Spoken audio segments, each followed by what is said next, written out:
Los temas que, como decía antes, que quiero compartir con ustedes es una perspectiva sobre la ingeniería industrial como carrera. Yo me gradué de ingeniería industrial en el año 65, o sea, hace ya 55 años. Entonces, he visto un poco, y he sido profesor toda la vida, y he visto un poco cómo ha evolucionado esto.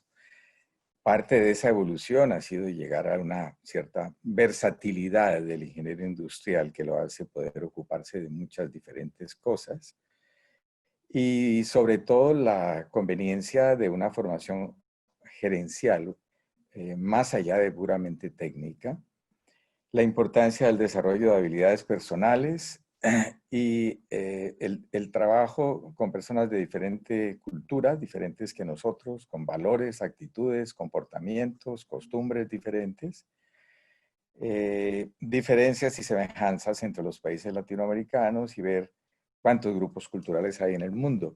Y querría, pues, quizás sacar algunas conclusiones de esto y abrir paso a comentarios y preguntas.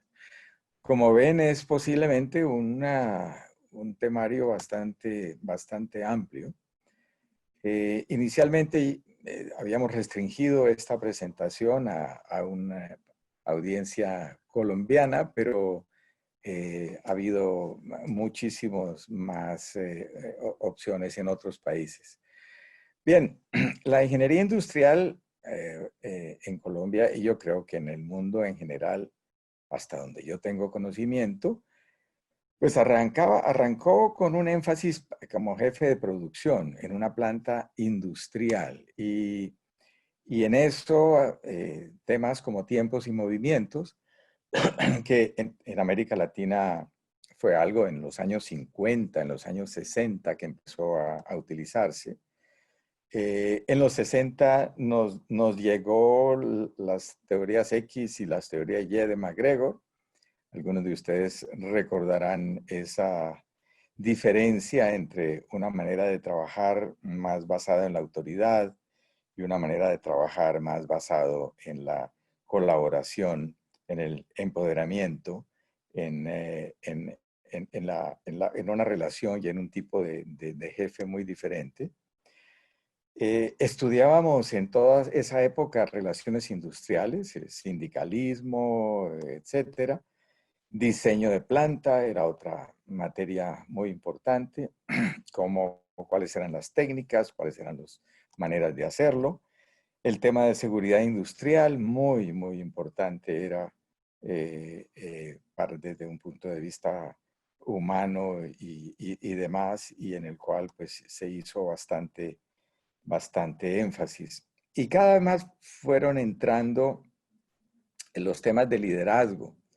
En particular, lo que nos llegaba de Rensselaer Slicker de la Universidad de Michigan, acerca de cómo ser un buen jefe, que iba directamente ligado con la teoría I de MacGregor.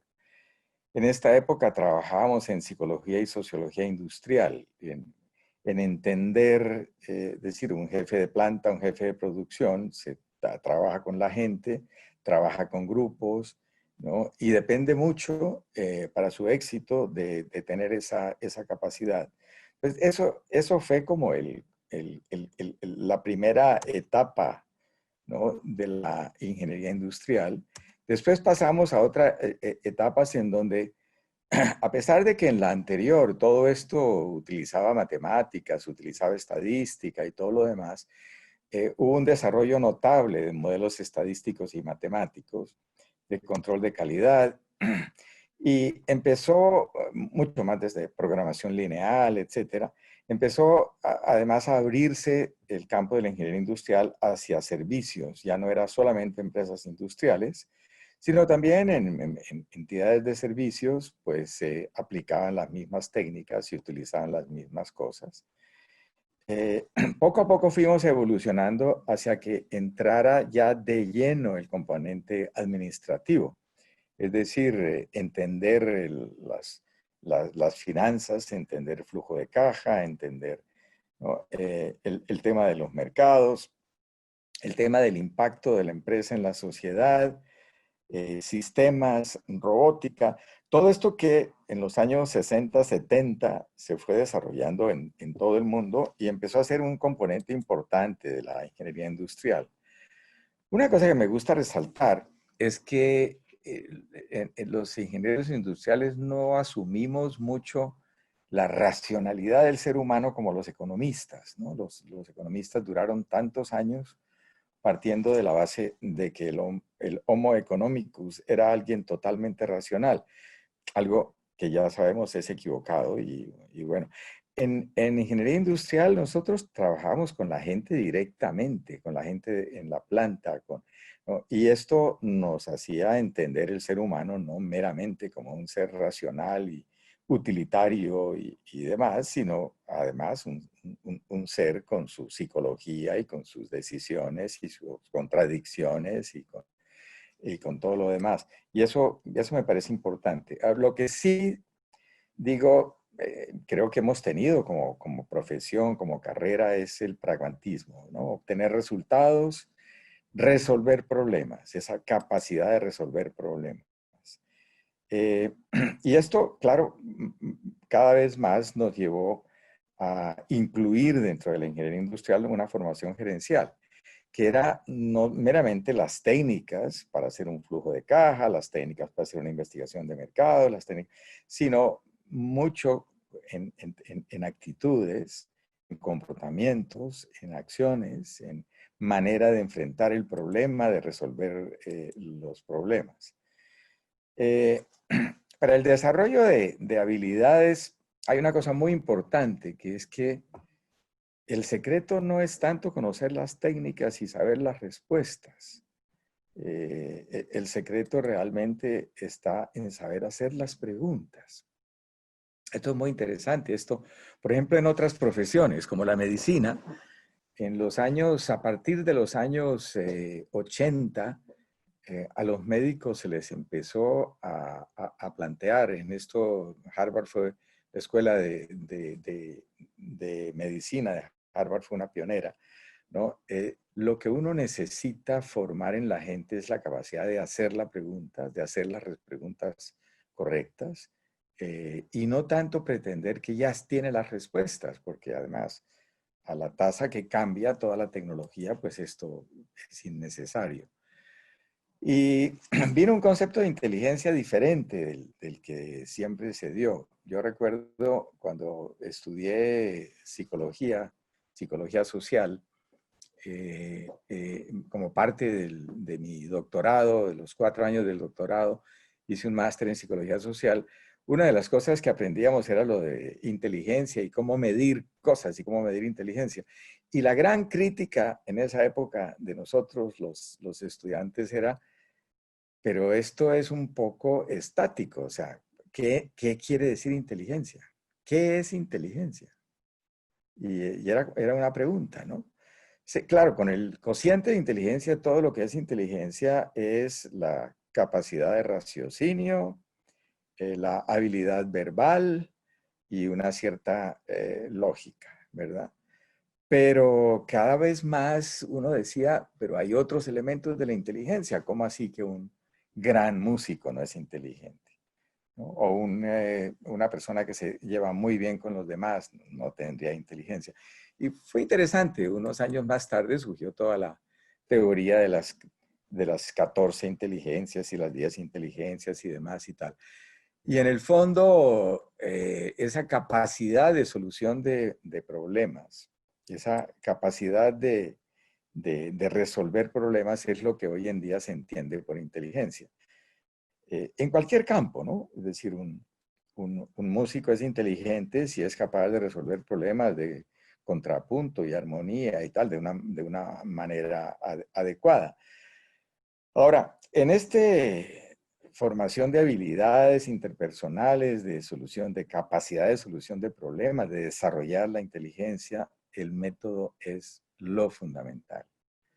Porque finalmente, cuando se aprende mediante discusión en clase, cuando se utiliza diálogo socrático, el profesor utiliza un diálogo socrático, cuando se discuten casos, cuando se hacen ejercicios de simulación, cuando es una manera, digamos, de aprender más activa es que se pueden crear actitudes y habilidades. Perdón, las habilidades no se pueden crear si simplemente uno está aprendiendo respuestas de memoria, tomando apuntes de lo que dice un profesor o leyendo libros. ¿No? Es a través de esa forma, digamos, activa. Esto es lo fundamental para, desde ese punto de vista de llegar a tener esas capacidades y esas habilidades interpersonales que han sido cada vez más importantes en la ingeniería industrial. Eh, Además, porque realmente los problemas importantes y los problemas, sin darle demasiada importancia a la importancia, pero la, la, problemas con solución única, con una única solución, son muy pocos y además no valen la pena. Es decir, esos son problemas fáciles. Los problemas difíciles son aquellos que tienen varias soluciones y que nos va a exigir tener criterio y haber desarrollado criterio para poder resolverlos, ¿no? En el otro tema que querían que cubriera y que toca ver con esa habilidad interpersonal y con esas habilidades de trabajo con otros, es esa capacidad de trabajar en otros países, capacidad de trabajar en otras culturas, con personas diferentes, ¿no? En algunas partes, pues sí, se han tenido grupos, el, digamos, grupos de países que tienen acuerdos, el Acuerdo del Pacífico, el Mercosur, en fin, los que fueren, y ha sido frecuentemente una sorpresa encontrarse en una situación muy distinta, donde la gente tiene una cultura muy distinta.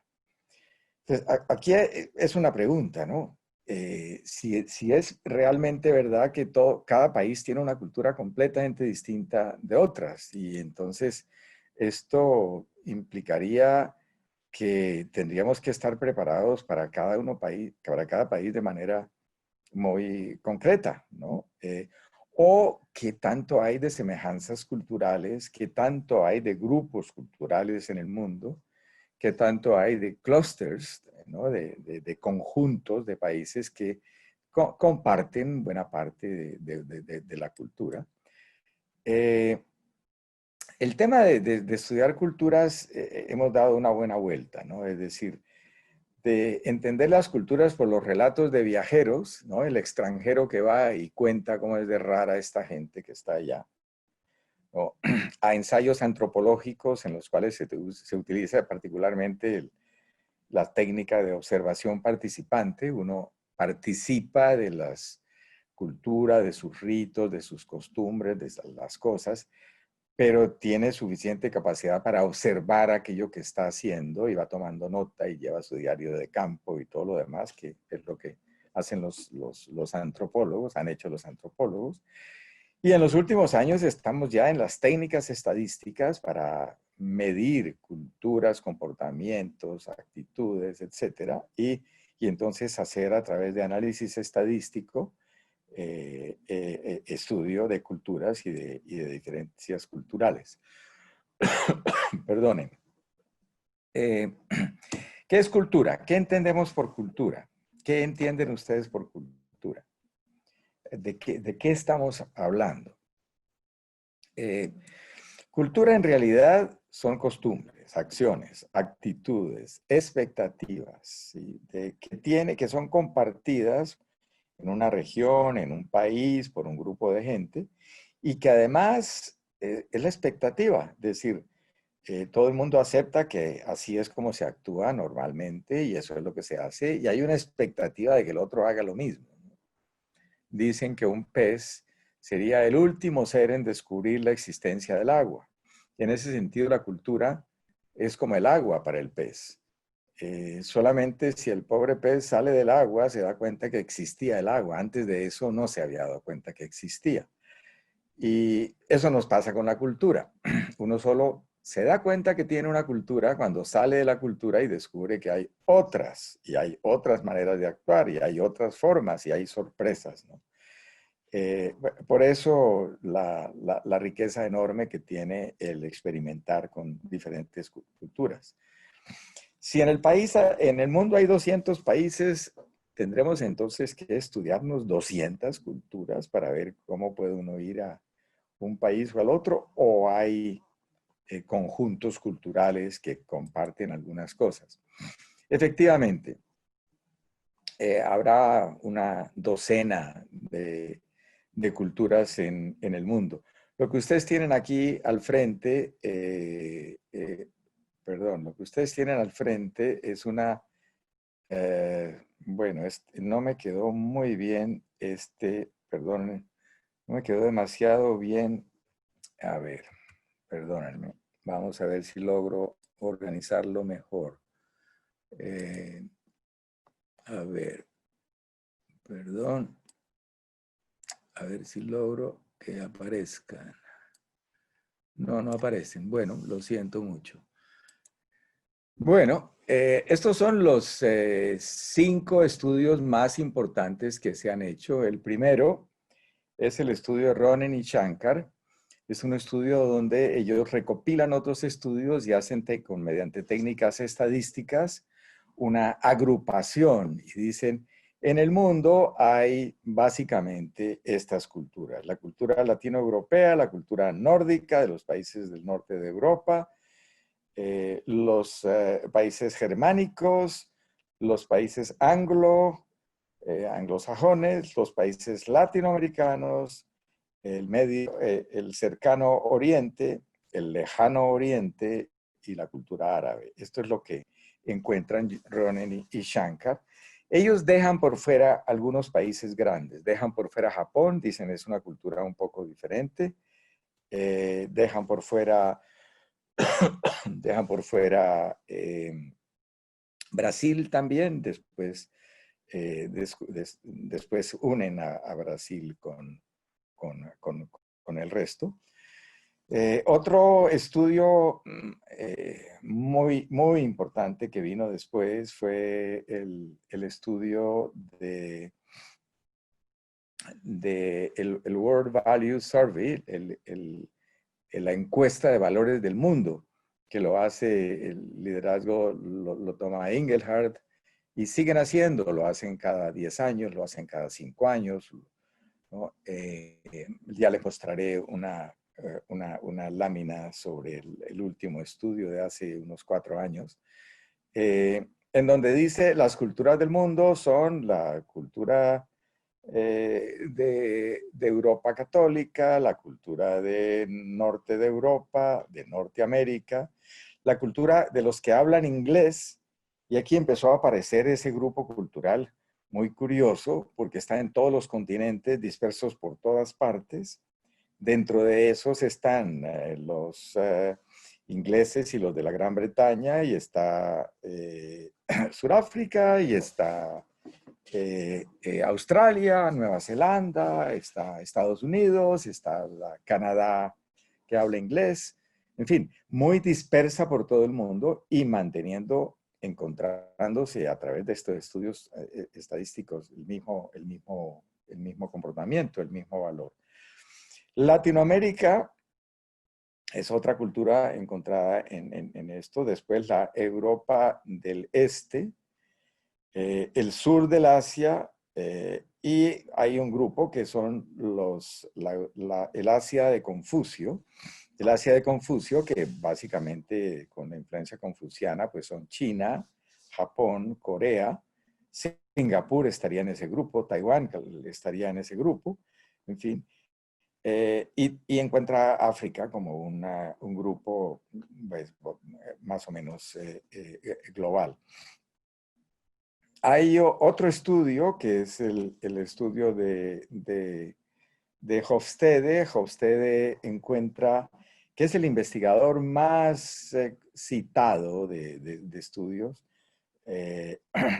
Esos datos están presentados en este cuadro, en el cuarto, que Hofstede plantea una división donde hay Europa del oeste, los que hablan inglés, Latinoamérica otra vez, Europa del este, el sur del Asia, la cultura de Confucio y la cultura del África y del norte del África en el cercano oriente. Está también el estudio que hace Schwartz, un profesor que está hoy en día radicado en Israel. Dice, hay las siguientes culturas, está Europa Latina, países nórdicos, los países germánicos, y cada vez más en los países germánicos se empieza a integrar, por ejemplo, Austria y también Holanda.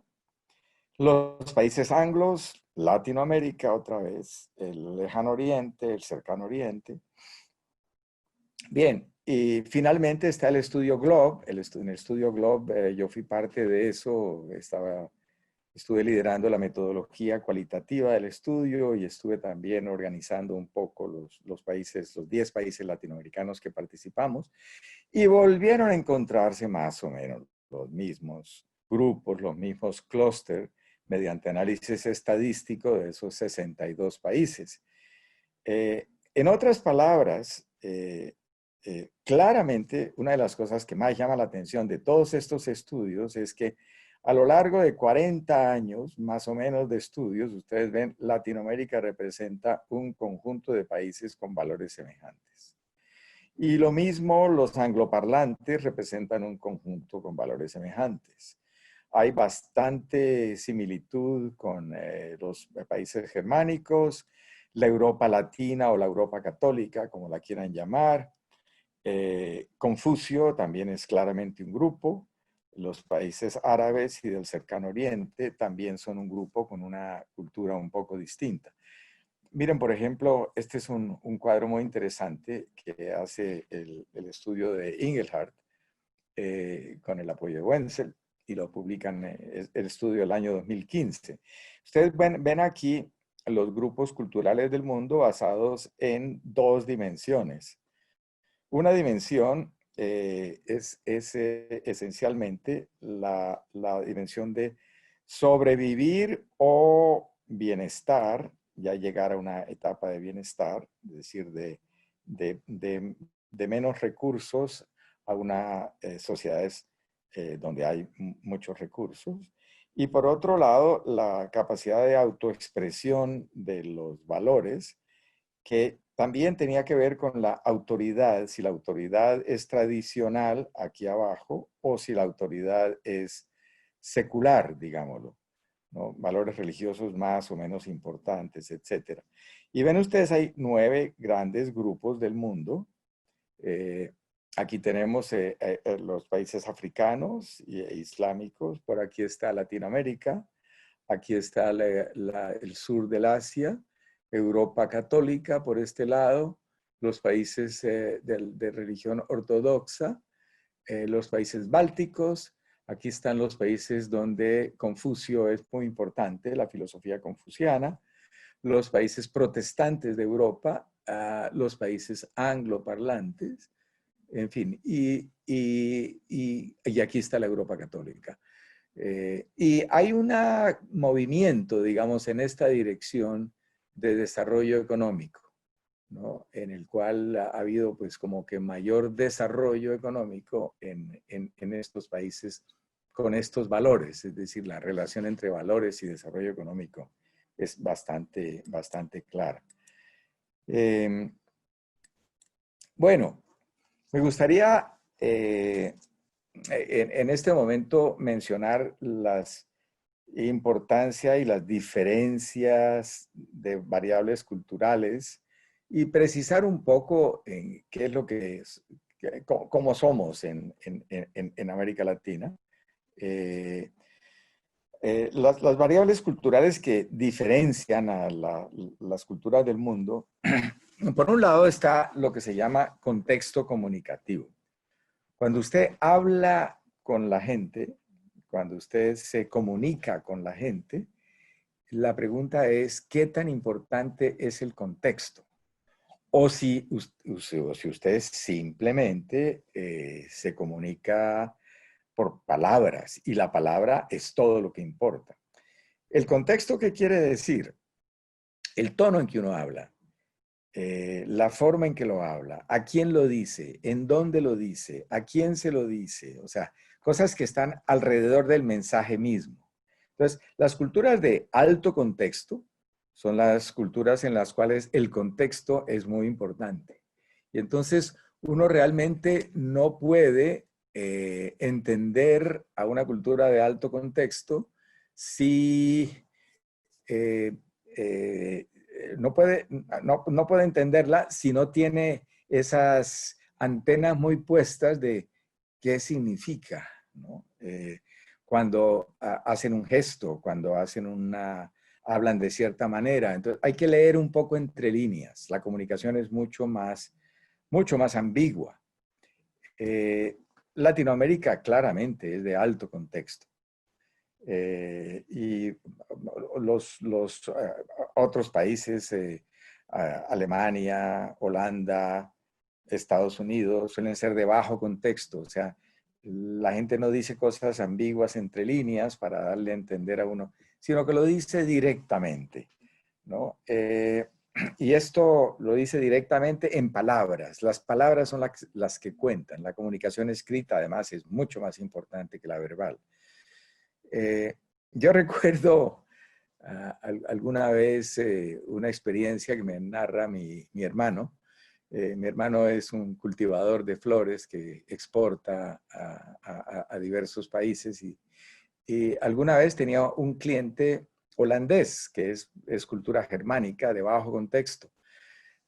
Y este cliente holandés le compraba a él rosas y necesitaba helechos. Y le pregunté a mi hermano que tú conoces algún cultivador de helechos que yo pueda contactar para, yo estoy haciendo buques, ramilletes, ¿no? Y quiero unos helechos que le den un poco de volumen y color y tal. Mi hermano le dice, sí, creo que conozco uno, le hablo, le pregunto, no sé cuántos.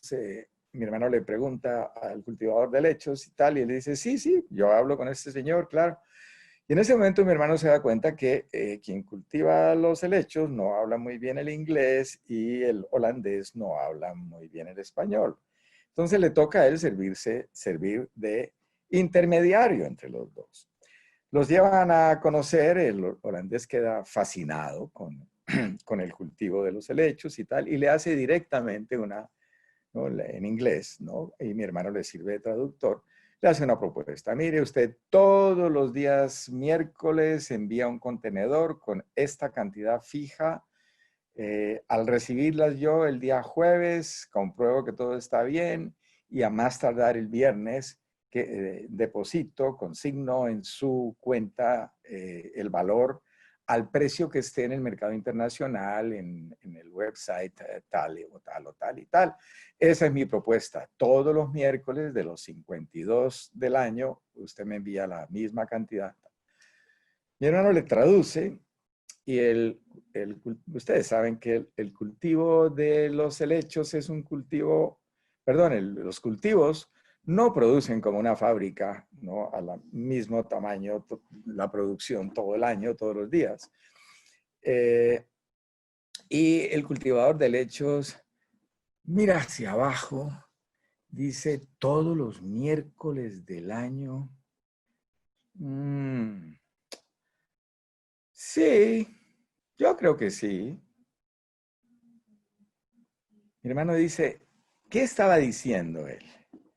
Estaba obviamente poniendo dudas por el tono en que hablaba, pero mi hermana dice, si yo le traduzco a este señor, yes, indeed, I believe so, ¿no? Seguro que sí, le estoy mintiendo, porque él en la forma de hablar está diciendo otra cosa.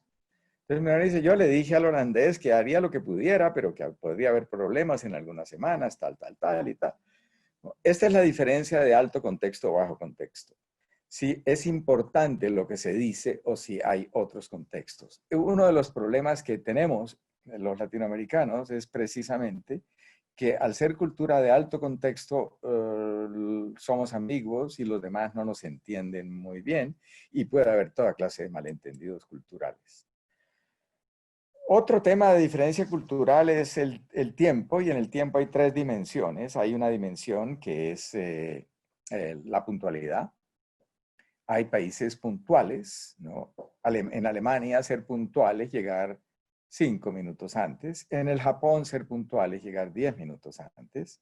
¿Sí? Y hay países impuntuales, donde si usted llega 15 minutos tarde, nadie le va a echar una bronca. Sí, usted se disculpa un poco, dice alguna mentirita, que es que había mucho tráfico, que es que no sé cuántos y tal. Hay países donde usted puede llegar media hora tan tarde, ¿no? Ojalá eche una llamadita telefónica y diga, voy tarde, no sé qué, tal, tal. Pero en fin, esta es una dificultad grande en cultural, de diferencia cultural, en algunos casos, porque para los países puntuales, el que llegue impuntual no cumple ni años. Otro tema es qué tan acelerada es la gente, qué tan rápido quiere resultados o qué tan relajada es respecto al tiempo, ¿no? En eso, Latinoamérica somos más bien relajados, tranquilos respecto al tiempo, no somos tan presionados. Y el tercer elemento de diferencia cultural es si es una cultura monocrónica o policrónica. Monocrónico quiere decir hacer una sola cosa a la vez, ¿no? Entonces, tenemos la agenda de los puntos que vamos a discutir en esta decisión, en este acuerdo que estamos buscando, en esta negociación que estamos haciendo, y entonces se habla del primer punto, cuál va a ser el precio del producto, cuál va a ser el despacho, cuál es el periodo el periodo cuánto se va a dar de crédito, en fin, los diferentes puntos que se van a discutir. Las culturas monocrónicas toman un punto, lo deciden y pasan al siguiente. Las culturas policrónicas hablan de un punto, después hablan del otro, después hablan del otro, después hablan del otro, ¿no? Y después vuelven al primero, vuelven al segundo, tal, tal, y empiezan a hacer lo que se llama quid pro quo, que es los acuerdos en donde se hacen concesiones en una cosa a cambio de concesiones en otra. Si usted me mantiene este precio, yo le hago este descuento especial de no sé cuánto. Si usted hace esto, yo hago esto otro, tal. Que es en las técnicas de negociación uno de los secretos para crear valor mutuo y para hacer negociaciones gana-gana de todo el mundo. Esta es una gran dificultad, porque los países monocrónicos pues quieren hacer una sola cosa a la vez y les parece que los policrónicos, como los latinoamericanos en general, somos de un desorden terrible y no estamos muy preparados y es el caos absoluto, ¿no? Pero es una dificultad de... Otros temas de la distancia de poder. Hay sociedades donde todo el mundo se trata por igual, hay sociedades donde el poder es muy importante y se aprecia. Y entonces, si usted es la persona más importante que va a la reunión, pues usted llega tarde a la reunión o los deja esperando, o les hace sentir un poco el poder. Latinoamérica es una ciudad es una sociedad, son sociedades bastante estratificadas, donde el poder importa mucho, en unos países un poco más que en otros, pero en general en todos. Ahora, a los gerentes que estudiamos, por ejemplo, en Globe, decían, lo mejor sería que fuéramos más iguales, que pudiéramos darle menos importancia a todo esto del poder. Esto marca otra diferencia importante cultural. Una muy importante es la de evitar la incertidumbre. Hay culturas donde usted trata de que no ocurra nada inesperado, de que las cosas ocurran de acuerdo a todo lo programado, ¿no? Y hay culturas en donde, pues, en las cargas se arregla el camino, en fin, ya veremos qué pasa. Las culturas de baja interés, de evitar incertidumbre como sea y demás, como es Latinoamérica, es una cultura que si las cosas cambian, pues sí, cambiaron y no hay nada que se pueda hacer. Aceptamos incertidumbre, aceptamos que las cosas cambiaron. Suelen ser culturas muy buenas para manejar emergencias y situaciones nuevas. Pero lo malo es que también somos muy incumplidos. Porque, bueno, es que eso no se pudo. Y casi que ni con decir que no se pudo, ya como que se está excusando uno. Esto causa pésima impresión en otras culturas. Ahora, ustedes ven en estos últimos estudios hay dos dimensiones, una alta, otra baja. ¿Esto qué quiere decir? Que evitar la incertidumbre, bajo en evitar la incertidumbre, pero muy alto en que nos gustaría que fuera. Es la diferencia entre cómo es la sociedad en que vivimos y cómo nos gustaría que fue una medición importante que empezamos a hacer en estas dimensiones.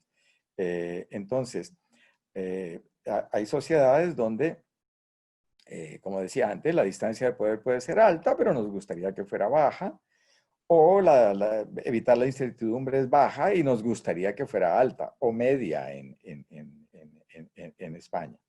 Esta es una variable muy, muy importante porque tiene que ver también con la reputación, tiene que ver con lo que consideran que es correcto o no es correcto, ¿no? Es decir, hay dudas sobre la integridad de una persona si no cumple. Otra diferencia importante es lo del colectivismo o el individualismo. En esto, en el estudio Globe, descubrimos bien diferentes dos tipos de individualismo. Uno es el individualismo en lo social. ¿Hace usted un sacrificio por su sociedad, por su país, por su ciudad, por su comunidad, por su barrio? ¿O eso que lo arregle el Estado, que lo arreglen las iglesias, que lo arreglen otros, ¿no? Entonces, y por otro lado, el individualismo en términos de familia o en términos de grupos, de amigos y demás. ¿Cómo somos los latinoamericanos? Los latinoamericanos somos de alto colectivismo en lo familiar. Hacemos sacrificios por alguien que viene de nuestro pueblo, de nuestra ciudad, no sé cuántos y tal, le ayudamos, tal, tal. Pero ya a un nivel más alto, a un nivel más global, ¿no? Sacrificios por la sociedad y demás hacemos un poco menos, ¿no? Entonces, esta es otra diferencia cultural importante que debería resaltarse. Las dos últimas variables de diferencia cultural que se han encontrado en el mundo, una es la orientación al desempeño. ¿Estamos orientados a obtener resultados como sea o nos importa mucho si la gente está contenta o no está contenta, etcétera, etcétera? Es curioso que la cultura anglosajona, como era de esperarse, pues consideran que obtener resultados es de muy alta importancia y por otro lado, les gustaría que siguiera siendo de muy alta importancia, ¿no? Por el lado y la otra última dimensión es la asertividad. ¿Qué tan agresivos somos en el contacto, en la relación? Bueno, América Latina en orientación al desempeño es medio y nos gustaría a los gerentes latinoamericanos, que fueron la población estudiada, nos gustaría que fuera alta. Y en términos de asertividad, en España es más alta que en América Latina y la asertividad les gustaría que fuera menos. Y América Latina está en el promedio mundial, que es una asertividad media, y nos parece bien la manera como lo hacemos. Aquí tenemos otros países con estas mismas variables, como para ver esta comparación, digamos, intercultural. Bueno, se han cumplido 45 minutos y yo básicamente termino aquí. He querido plantearles cómo ha cambiado la ingeniería industrial, cómo nos enfrentamos en estos momentos a la necesidad de una formación gerencial como un complemento importante que incluye el desarrollo de habilidades y capacidades personales, dentro de lo cual está el manejo de relaciones culturales, de relaciones con personas que tienen culturas distintas. Y abro entonces el espacio para comentarios y preguntas. Muy bien. Bueno, pues, profe, muchas gracias. Excelente. Eh, Tenemos varias preguntas, le cuento. Entonces, empecemos, aprovechemos el tiempo. Una pregunta que nos hace Juan Pablo Juárez es, pensando en la recuperación de la economía de los países ante el COVID-19, ¿cuáles son, en su opinión, las habilidades que los ingenieros industriales deberíamos aportar para tener éxito? ¿Qué esperan las empresas en este tiempo de los ingenieros industriales? Yo creo que la versatilidad que tiene el ingeniero industrial le prepara para todo. No sé si, no sé si han visto la encuesta que hizo la revista Fortune a los presidentes de las 500 empresas más grandes del mundo, perdón, de Estados Unidos. Y una de las cosas que ellos dicen primero, va a haber mucho menos viajes y eso va a quedarse. Eso no es solamente de este periodo. Segundo, va a haber muchas más juntas a través de Zoom como esto. Tercero, va a haber unos requerimientos entonces de ese trabajo desde casa y del teletrabajo que va a continuar así. Además, porque va a ser mucho más barato, que no va a necesidad de tener grandes edificios con oficinas y demás, sino que pues, la gente puede trabajar desde su casa y se ahorra un montón de tiempo y tal. En fin, yo creo que tenemos toda la versatilidad del mundo y esto es lo que viene, es decir, bastante trabajo, juntas, reuniones, etcétera, que van a ser así. Y estamos preparados porque no, es decir, somos una profesión pues, muy versátil con muchas cosas. No creo, francamente, que haya algunas habilidades muy especiales que se vayan a requerir, excepto, por Dios, a ver si desarrollamos anticuerpos antes o si aparece la vacuna. De resto, muy difícil. Perdón si no tengo una respuesta muy... Miguel, ¿tienes otra pregunta? Voy. Dice Luis García, enfocado también un poquito a las habilidades y competencias. ¿Cuáles habilidades y competencias considera el doctor Ogliastri como claves para que el ingeniero industrial sea competitivo y con valor agregado en la cuarta revolución industrial planteada por Klaus Schwab y considerando además la nueva etapa post-COVID-19? Muy similar a la anterior, ¿no?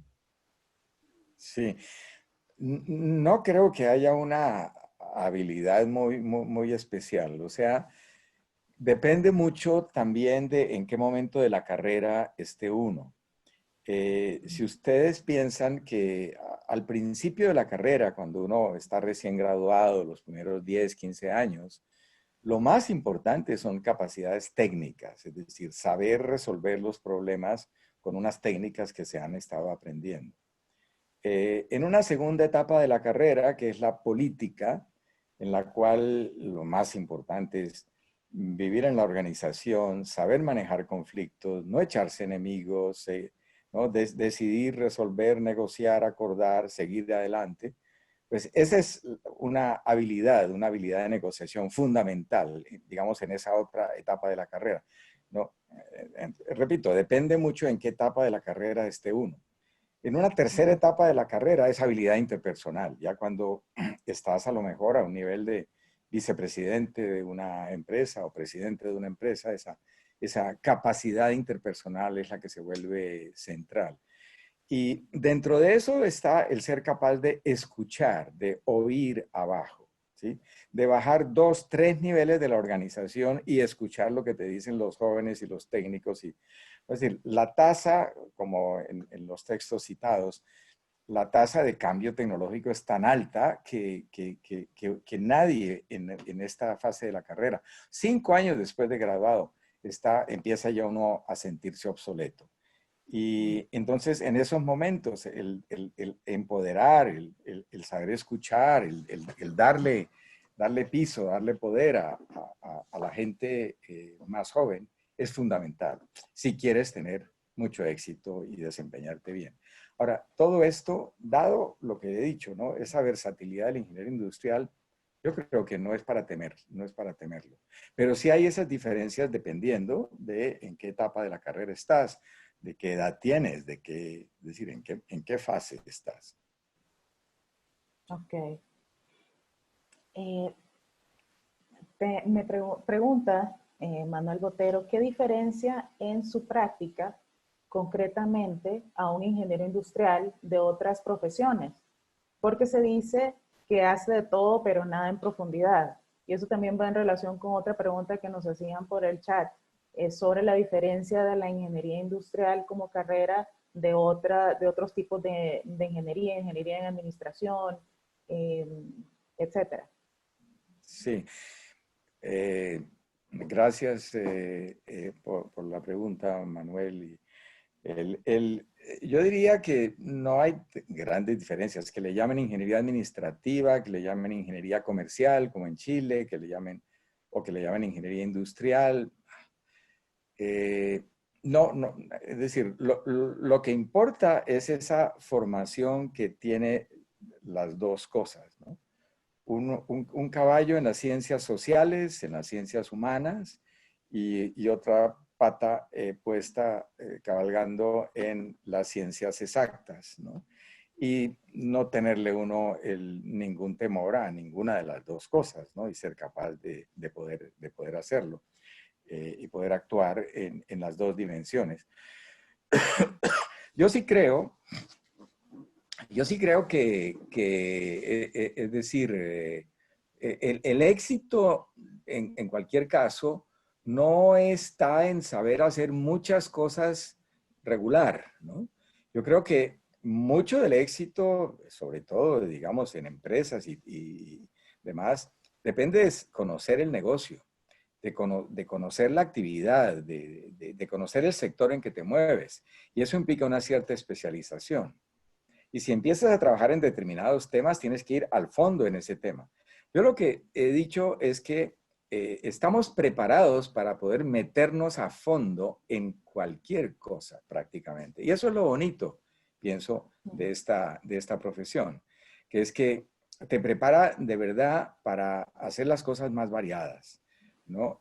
Ahora, eso no quiere decir de que te quedes siempre como un generalista, no, es decir, siempre te tienes que meter a fondo en el tema que estés manejando, en el sector que estés manejando, ¿no?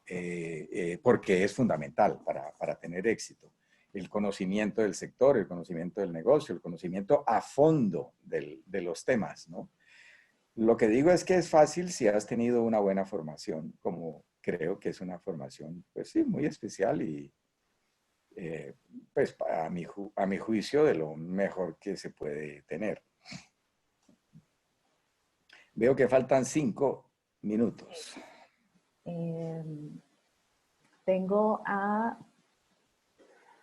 Enrique Sierra, que también fue presidente de la asociación y quiere hacerle una pregunta. Le vamos a dar el micrófono. David, ¿nos puedes ayudar dándole el micrófono, activándole el micrófono Enrique Sierra, por favor? Me alegra muchísimo volver a oír a Enrique. Lo mismo digo, Enrique, qué gusto de verte y de oírte después de tantos años. Eh, mi pregunta, bueno, ante todo te digo, la ingeniería industrial en Colombia tiene 59 años y no 58 como tú dices. Yo me gradué en el año 1961, que Tú fue fuiste el cuando primer grupo. los primeros ingenieros industriales graduados en Colombia empezamos a trabajar. Sí.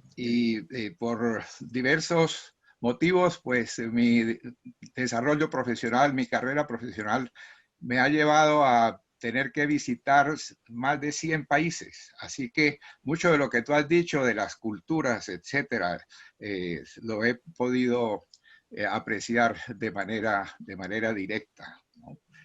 Quería preguntarte sobre tu concepto en relación con el papel de una asociación profesional de ingenieros industriales a nivel de país, a nivel de región, a nivel internacional.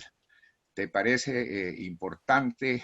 Y lo otro es, ¿por qué a tu juicio en Estados Unidos la Asociación de Ingenieros Industriales se confundió, se hizo una con la Asociación de Ingenieros de Sistemas? ¿Qué pasa entre ingeniería industrial y sistemas?